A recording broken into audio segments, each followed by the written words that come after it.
Welcome to the Daily Jerry Anderson podcast, which today begins with the presenter being quizzed about purchases he may or may not have made in a high street store. Purchases that are germane to matters of personal hygiene. Tell me, what were you buying yesterday in Belfast? I wasn't really buying anything. Yes, you were in Boots. What were you buying? I was in Boots? Yeah. Oh, I was actually. Yes, I know you were. What were you buying? Never you mind. It was an item of personal hygiene. I know what it was. No, you don't know what Yes, it I do. was. Don't be saying whatever it was. I do. Because the people there mightn't understand. Yes. Well, Janet knows as well. I'm not ashamed We of know. it. The team know. Okay. But I forbid you to say what it is. There's nothing wrong with that. There is everything wrong with that. There's nothing wrong with that. Yes, there is. There's nothing wrong with that. I don't want you to say it, okay? I'll reveal maybe at the end of the programme what I bought in Boots yesterday. No. Janet said it's working. What's working? How does she know?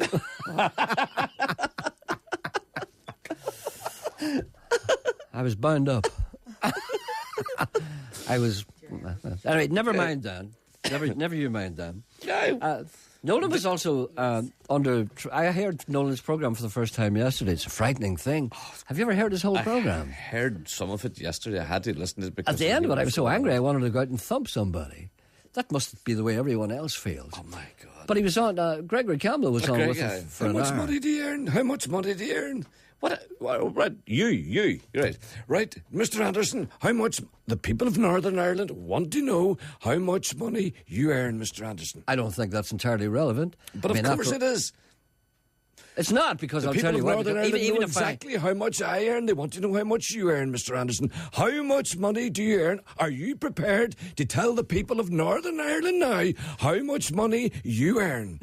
It's important. Well, of course I'm prepared to tell them, but as a matter of fact, my hands are tied. I'm forbidden by my contract. And the BBC, they say that I am not allowed because it will break my contract if I tell you how much I earn. I would love to tell you, but I can't. Is it true, Mr. Anderson, that you're on a 3-year contract, a 5-year contract, a 1-year contract? We need to know. We need clarity.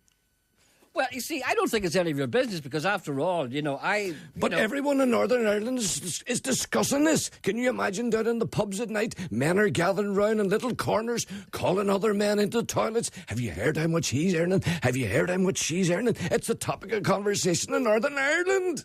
Well, I don't feel as if I should get Everyone's interested. Bus drivers, train drivers, taxi drivers, they're all talking about how much money you earn. All right, then, I'll tell you. How much money? 120 quid a week with my board. The abuse gets more personal as it moves into the physical. We are none of us perfect, and there are certain things that many of us find difficult to do. Some of us have more difficulty than others due to their chosen lifestyle. A sign of aging in men. Uh-huh. And I'm serious about this. I have noticed it. Go ahead. It's when the men have difficulty in bending down. No, you're not going to leave that. I know I'm not, no, but I've made a noticed statement here, and I haven't. I spotted you last Wednesday. I don't care if you spotted me last Wednesday. And you know what the sign is? What? You know, just when you're a younger man, if you drop something to the floor, you just immediately bend down and you pick it up. But as you get older, you'll stand and you look over the object that you dropped. A man, and then he'll say, how do I get down to that? And then he will open his legs a little. Honestly, and then he bends down. And it's an awful sight. Stop! Right? Stop him! Stop him now! And you're doing it. You did it last Wednesday. Don't wave Janet, he's waving his fingers. I come into the office and I saw the big backside looking at me. And I thought, I would love to hit you a booter. Now. I was going to hit you a booter. Oh, thank God for that. Oh, yeah. Stop him now. Stop that. You're bending down like your father. All right, okay. I'm going to explain. You never saw my father bending down. The presenter believes that it is time Sean Coyle went off the rails before it is too late. He has led an exemplary life and has never done anything wrong. It's time he did. It's later than he thinks it is.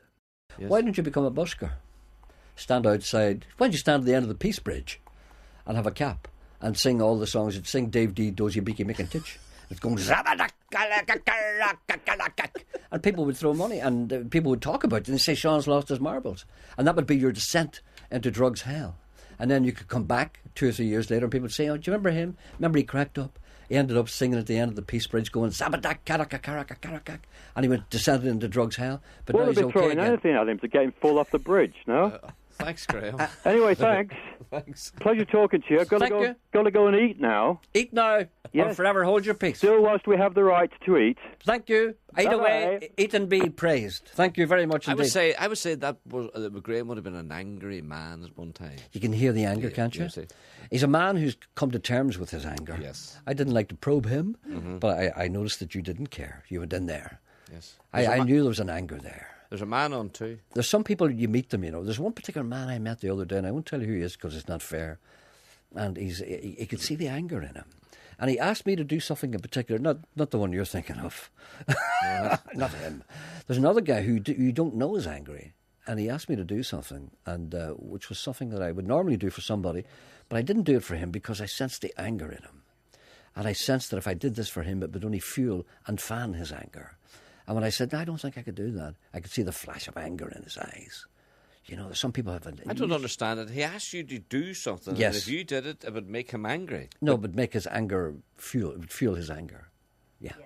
Sometimes when, for instance now, if I was very, very, let's say, if I was very adamant about something, say I wanted to find out what you earned, Yeah. right? And you said to me, how would you like to go on television and talk about how you want to find out how much Sean earns? Yeah. And I'd say, yeah.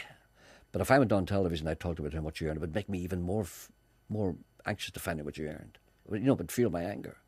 But the fact that I'm getting attention. Do you understand what I'm saying? Sometimes people who sit there at home and they're angry about something, you're angry about everything. Yeah. And nobody ever asks you. And then suddenly somebody says, what do you think, Sean? And then you tell them what you're angry about. And then it makes you more angry inside yourself. Yes. Because you've got it out. You're going, dogs, Peace Bridge, shite.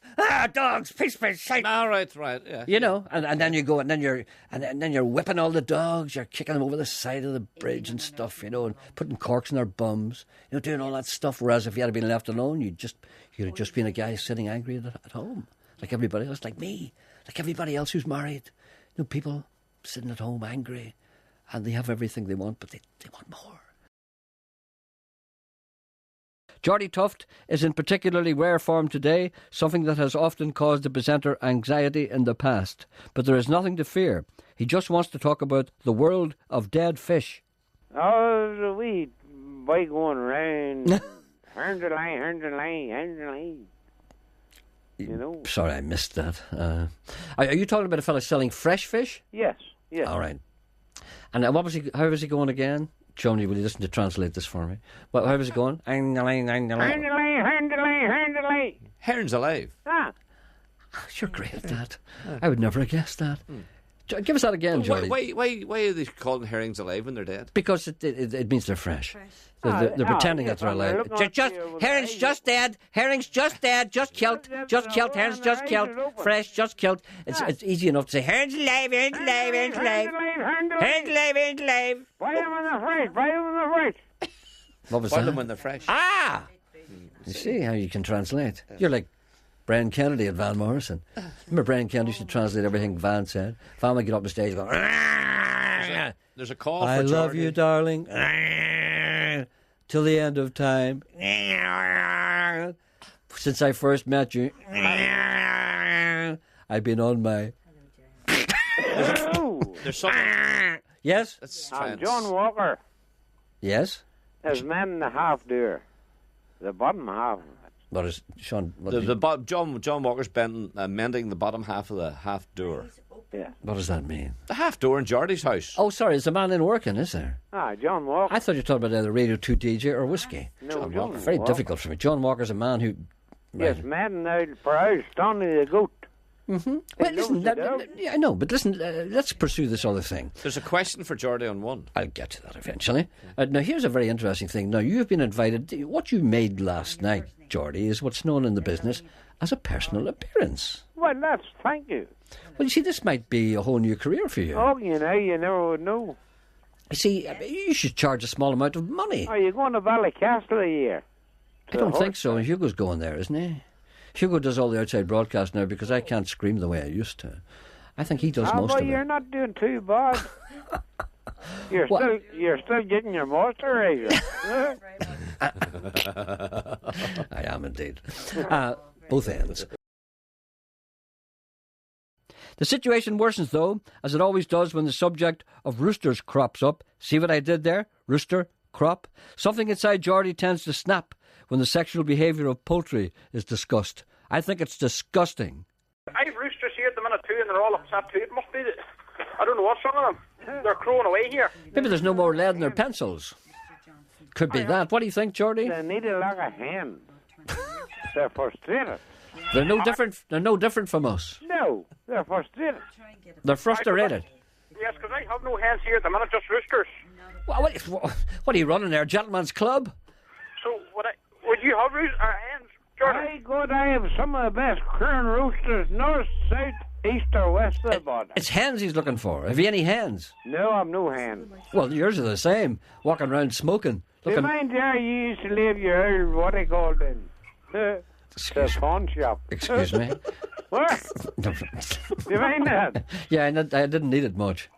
No, but then you got crafty, you left out, you put a wee half brick on and you left it into me, never looked at. That's right, yeah.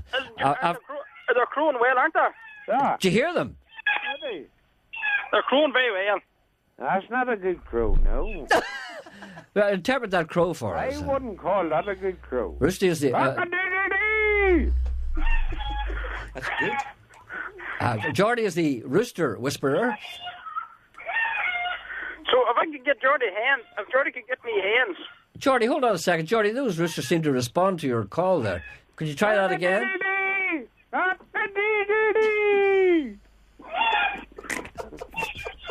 I think we'll put a stop to this now. Thank you all very much. Thank you for listening. Back tomorrow.